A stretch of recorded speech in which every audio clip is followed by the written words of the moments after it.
ओम शांति। आज 11 नवंबर 2021 के बाबा के मधुर महावाक्य सुनेंगे। और आज की मुरली में बाबा कहे, बाबा हमें आकर के सुख, शांति और संपत्ति तीनों वर्षे के रूप में देते हैं। दुनिया के अंदर मनुष्य कोई भी पुरुषार्थ कर ले, तीर्थों पर जाए, यात्राएं करे, जंगलों में जाए, तो भी ये तीनों चीज इकट्ठी प्राप्त नहीं हो सकती। अगर जंगल में चले गए शांति मिलेगी, सुख और संपत्ति तो नहीं मिलेगी। तो इसीलिए बाबा कहे, तुम बच्चों को तो तीनों चीज चाहिए। जंगल में जाने पर भी कई बार शांति नहीं मिलती है, मनुष्य का मन शांत नहीं होता है, क्योंकि बाबा कहे शांति स्वधर्म है। इसलिए जब हम अपने स्वधर्म में स्थित होते हैं तभी शांति का अनुभव होता है, मन शांत होने लगता है। बाकी अनेक स्थानों पर भटकने से सुख, शांति और संपत्ति तीनों चीजें प्राप्त नहीं होती है। तो सुनते हैं बाबा के मधुर महावाक्य। ओम शांति। मीठे बच्चे, ये पढ़ाई है जो तुम्हें नर से नारायण, नारी से लक्ष्मी बनाती है। इसलिए पढ़ाई पर बहुत बहुत ध्यान देना है। आज की मुरली से प्रश्न है, बाप द्वारा बच्चों को कौन सा वर्षा मिलता है जो किसी तीर्थ या जंगल में जाने से नहीं मिल सकता? उत्तर है, बाप द्वारा बच्चों को सुख, शांति, संपत्ति का वर्षा मिलता है जो कहीं भी नहीं मिल सकता है। मनुष्य शांति के लिए जंगल में जाते हैं, परंतु तुम जानते हो शांति तो हम आत्माओं का स्वधर्म है, तो जंगल में कहां से मिलेगी? आज की मुरली से पहले गीत बजा है, तुम्हें पाके हमने जहां पा लिया, जमीन तो क्या आसमान पा लिया। ओम शांति। बाप बैठ बच्चों को समझाते हैं, क्योंकि तुम अभी धन के बने हो। जो धन के बनते हैं उनको ही बाबा समझाते हैं। बाकी जो भी मनुष्य मात्र है वह निधन के हैं। धनी एक बाप को ही कहा जाता है। घर में जब लड़ते हैं तो कहा जाता है, तुम्हारा कोई धनी धुनी नहीं है। बाबा कहे, घर में जब लड़ते हैं तो कहा जाता है, तुम्हारा कोई धनी धुनी नहीं है क्या? अभी सारी दुनिया के मनुष्य मात्र लड़ते झगड़ते रहते हैं, एक दो का खून भी कर देते हैं। बाप ही आकर समझाते हैं, यह काम तो महाशत्रु है जिससे सभी आदि मध्य अंत दुख पाते हैं। तुम बच्चे जानते हो, अभी हम बेहद बाप से बेहद सुख का वर्षा ले रहे हैं।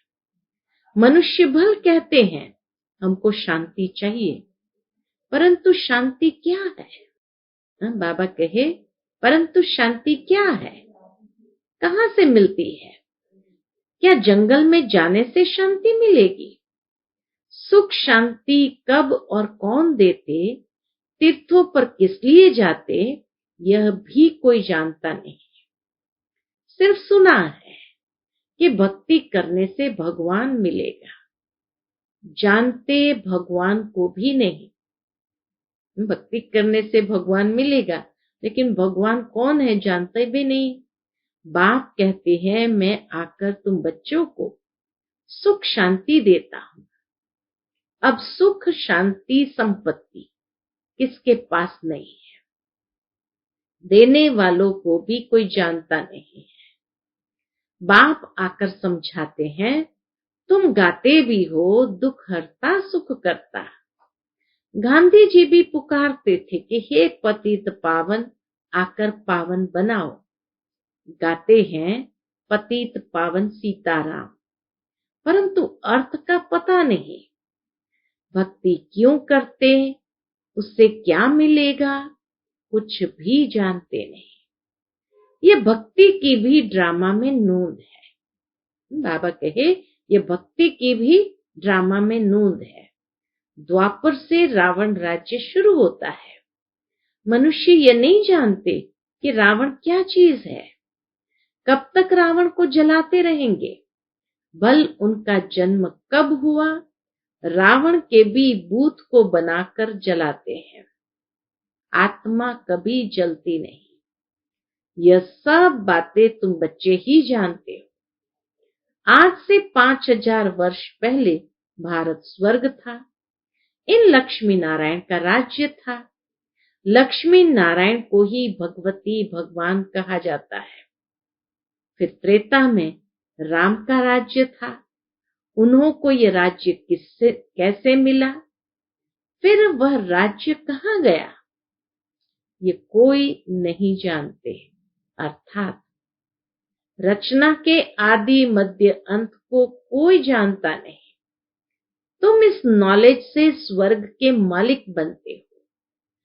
स्कूल में पढ़ाई से कोई वकील जज बनते हैं, लक्ष्मी नारायण नहीं। कोई लक्ष्मी नारायण स्कूल में पढ़ाई पढ़ने से नहीं बनते। यह किस पढ़ाई से पद पाया, तो फिर यह किस पढ़ाई से पद पाया, यह किसको पता नहीं। भगवान वाच, मैं तुमको राजयोग सिखलाता हूं। ऐसा कोई नहीं होगा जो कहे मैं तुमको यह बनाता हूं। तुम बच्चे जानते हो ये लक्ष्मी नारायण की डिनास्टी इस पढ़ाई से बनी है। लक्ष्मी नारायण की पूरी राजधानी इस पढ़ाई से बनी है। दुनिया इन बातों को नहीं जानती। सतयुग के लिए भी कह देते लाखों वर्ष, तो ये कैसे जाने कि लक्ष्मी नारायण कहाँ गए। देख भी रहे हैं कि भारत में ही लक्ष्मी नारायण के बहुत चित्र है, ढेर मंदिर बने हुए हैं। समझते हैं इनसे हमको धन मिलेगा।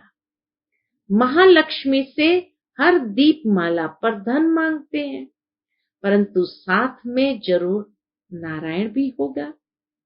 दीपमाला पर पूजा करेंगे, फिर उन्हों की अल्पकाल सुख की भावना पूरी होती है, तो समझते हैं लक्ष्मी से धन मिलता है। वास्तव में लक्ष्मी नारायण दोनों है। लक्ष्मी महालक्ष्मी कोई अलग अलग नहीं है। यह बातें मनुष्य नहीं जानते, बाबा ही समझाते हैं। आजकल मनुष्य तो कह देते ईश्वर पत्थर भीतर में है। बाप कहते हैं सब पत्थर बुद्धि है, पारस बुद्धि तो सतयुग में है। जब लक्ष्मी नारायण का राज्य था तो सोने हीरे के महल थे।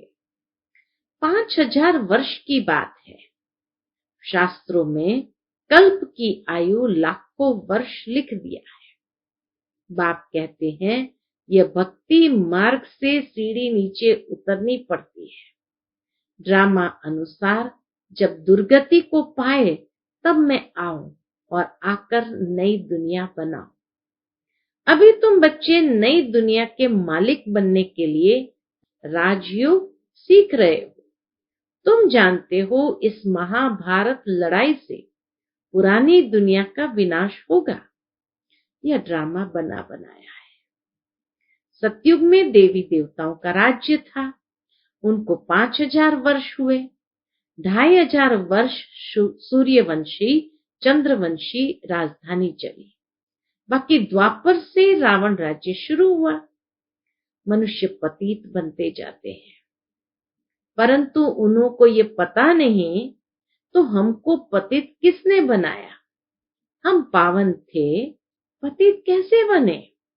बाप आकर समझाते हैं रावण राज्य शुरू होने से तुम पतित बनते जाते हो।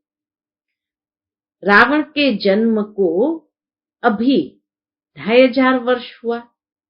रावण के जन्म को द्वापर से हुए तो 2500 वर्ष हुए। शिव बाबा के जन्म को 5000 वर्ष हुए। उनको राम उनको रावण राज्य कहा जाता है। वास्तव में राम कहना नहीं चाहिए। बाबा को राम और उनको रावण राज्य कहेंगे। बाबा के द्वारा जो सतयुग और त्रेता युग स्थापन हुआ, तो बाबा कहे उनको राम, और द्वापर कलयुग को रावण राज्य कहा जाता है। वास्तव में राम कहना नहीं चाहिए, सतयुग त्रेता को राम राज्य कहना नहीं चाहिए।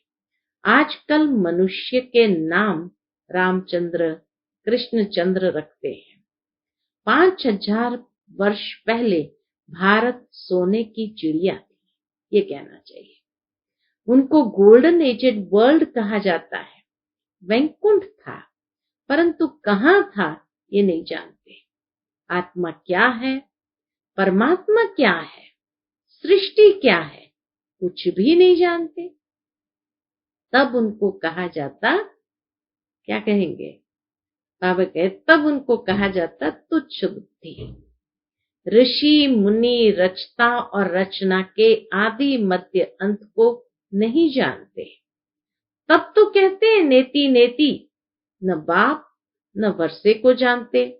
बाप द्वारा जो वर्षा विश्व की राजाई मिलती है, उनको भी नहीं जानते। अभी सारे सृष्टि के आदि मध्य अंत को तुम जानते हो, तो तुम डबल आस्तिक ठहरे। लोगों को तो यह भी मालूम नहीं कि शांति किससे और कहां से मिलेगी। सन्यासियों के पास जाकर कहते हैं हमको शांति चाहिए। अब हमको शांति यहाँ कहाँ से आ सकती है? बाबा कहे अब हमको शांति यहाँ कहाँ से आ सकती है? कर्म तो करना है ना। शांति तो मिलेगी शांति धाम में। अगर घर में एक अशांत होगा तो भी सारे घर को अशांत कर देगा। शांति मिलती है स्वीट होम में। फिर वहां से हम आत्माओं को बाप भेज देते हैं, कहाँ? पाठ बजाने के लिए नई दुनिया में।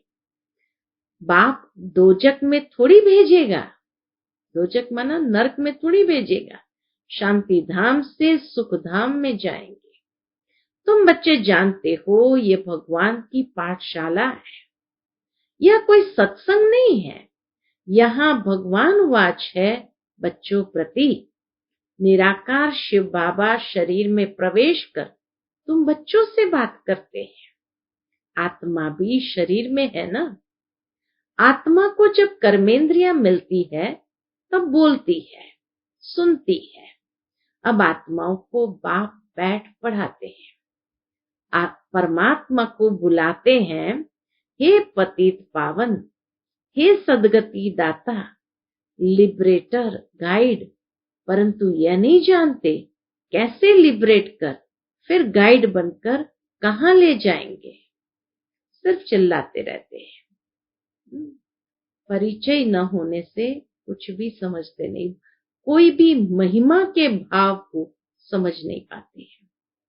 अब गॉड फादर आया है, तुम बच्चों को गाइड कर रहे हैं। खुद तुमको शांति धाम में ले जाते, फिर तुम आपे ही सुखधाम में चले जाएंगे। बाप एक ही बार आकर सबका गाइड बनता है। बाप एक ही बार आकर सबका गाइड बनता है। फिर नई दुनिया में बाप गाइड नहीं करेंगे। इस समय मनुष्य सब पतित होने के कारण ये नहीं जानते कि हम वापस घर कैसे जाएं। उड़ नहीं सकते। भक्ति बहुत करते हैं वहां जाने के लिए, परंतु यह नहीं जानते कि हम पतित हैं, इसलिए जा नहीं सकते। पतित पावन बाप आकर जब पावन बनाए तब हम जा सके। अब बाप पावन बनने की तुमको युक्ति बताते हैं। सबको पतित से पावन बनना ही है। अभी कितने ढेर मनुष्य हैं। सतयुग में जब देवताओं का राज्य है तो 9 लाख नए झाड़ में होते हैं। पहले थोड़े पत्ते होते हैं ना, फिर बड़ा होता जाता है। पहले एक ही धर्म वाले हैं। तुम अभी अपने को नरकवासी नहीं समझे। हाँ, बाबा के तुम अभी अपने को नरकवासी नहीं समझेंगे। बाकी सब है नरकवासी, परंतु अपने को समझते नहीं। इस समय सूरत तो सबकी मनुष्य की है, सीरत बंदर जैसी है। बड़े बड़े राजाएं भी लक्ष्मी नारायण के चरणों में झुकते हैं। बड़े बड़े राजाएं भी लक्ष्मी नारायण के चरणों में झुकते हैं। अब वह कोई पतित को पावन बनाने वाले नहीं है, अथवा वह कोई रहम दिल थोड़ी है। जब कोई दुखी हो तो उन पर रहम किया जाए। रहम दिल एक बाप ही है। बाप ही आकर पत्थर बुद्धियों को पारस बुद्धि बनाते हैं। अभी तुम देवता बन रहे हो। यह है ही नर से नारायण बनने की पाठशाला। यह राजयोग है। ऋषि मुनि ये नहीं जानते कि गीता का राजयोग किसने सिखाया। गीता को बिल्कुल खंडन कर दिया है। समझते हैं कृष्ण ने राजयोग सिखाया था। कहते हैं कृष्ण भगवान वाच मन मना भव। अब कृष्ण तो परमात्मा है नहीं। बाबा कहते कृष्ण तो परमात्मा है नहीं, वह तो सतयुग का प्रिंस है। जो ही संगम युग पर राजयोग सीखकर राजाई प्राप्त करते हैं, उनको फिर भगवान बना दिया। बाबा कहे जो संगम युग पर राजयोग सीखकर राजाई प्राप्त करते, उनको फिर लोगों ने भगवान बना दिया है। ढेर मनुष्य गीता सुनते हैं, परंतु एक को भी पता नहीं कि गीता का भगवान शिव है, न कि कृष्ण है। कह देते हैं सब एक ही है। दुनिया में मनुष्य कहते हैं सब एक ही है। ऐसे मनुष्य से भी माथा मारना पड़ता है। 63 जन्मों से समझते आए हैं कृष्ण भगवान है। द्वापर से शास्त्र बने हैं। जरूर पहले पहले गीता बनी होगी। ये शास्त्र सब है भक्ति मार्ग के, ज्ञान मार्ग का शास्त्र। ज्ञान मार्ग का एक भी शास्त्र नहीं है। गीता है नंबर 1। बाद में यह वेद उपनिषद बने हैं, वह भी गीता के सब बाल बच्चे हैं। वो पढ़ते पढ़ते नीचे उतरते आए हैं। अब 84 जन्म पूरे हुए। अब चलना है कहाँ? पहले नंबर में। अब तुम फिर सतयुगी लक्ष्मी नारायण बनने के लिए यहाँ पढ़ने आए हो। सब तो लक्ष्मी नारायण नहीं बनेंगे। ये राजधानी स्थापन हो रही है, परंतु किसने राजधानी स्थापन की, यह किसकी बुद्धि में नहीं आएगा। कलयुग में इतने ढेर मनुष्य है जो खाने के लिए अनाज भी नहीं मिलता, और सतयुग में सिर्फ लक्ष्मी नारायण की राजधानी होगी। यहां देखो कितने धर्म है। सामने महाभारी महाभारत लड़ाई भी खड़ी है, फिर भी मनुष्य की आंखें नहीं खुलती। तो ये महाभारी लड़ाई कल्प पहले भी लगी थी। उनके बाद क्या हुआ कुछ नहीं जानते। ये सब बातें तुम ब्राह्मण ब्राह्मणियां ही जानते हो। तुमको बाप ने ब्रह्मा द्वारा एडॉप्ट किया है। भगवान तुमको पढ़ाकर ये लक्ष्मी नारायण बनाते हैं, तो अच्छी तरह पढ़ना चाहिए। सिर्फ बाप को और नई दुनिया को याद करो तो तुम नई दुनिया में चले जाएंगे। फिर अगर अच्छी तरह पढ़ेंगे और पढ़ाएंगे तो राजा रानी बन सकते हैं। जितनी रूहानी सर्विस करेंगे, तुम हो रूहानी सोशल वर्कर। बाकी सारी दुनिया है जिस्मानी सोशल वर्कर। तुम आत्माओं को बाप रोज ज्ञान देते हैं।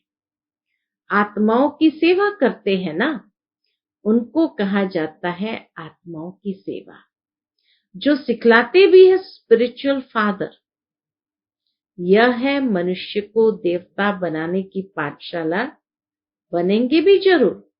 जब तुम पढ़कर तैयार हो जाएंगे और विनाश शुरू होगा, फिर तुम भी जाएंगे कहते हैं ना, राम गयो रावण गयो, गयो बहु परिवार। सिर्फ थोड़े रह जाते हैं जो फिर अदली बदली होते रहते हैं। फिर तुम आएंगे स्वर्ग में, तुम्हारे लिए अब नई दुनिया स्थापन हो रही है। तुम स्वर्गवासी बनने के लिए पढ़ रहे हो, यह नर्क है। अब तुम हो संगम पर, अभी तुम ब्राह्मण ब्राह्मणियां नहीं बनेंगे तो वर्षा ले नहीं सकेंगे। वर्षा ब्राह्मणों को मिलता है जो एक बाप के सिवाय और कोई भी देहधारी को याद नहीं करते हैं। बाकी कुछ न कुछ सुना तो प्रजा में आ जाएंगे। बाबा कहे कुछ न कुछ जरूर सुना तो प्रजा में तो आ ही जाएंगे। अच्छा, मीठे मीठे सिकिलते बच्चों प्रति माता पिता बाप दादा का याद प्यार और गुड मॉर्निंग। रूहानी बाप की रूहानी बच्चों को नमस्ते। हम सब रूहानी बच्चों की रूहानी माता पिता बाप दादा को याद प्यार गुड मॉर्निंग और नमस्ते नमस्ते। शुक्रिया बाबा, शुक्रिया।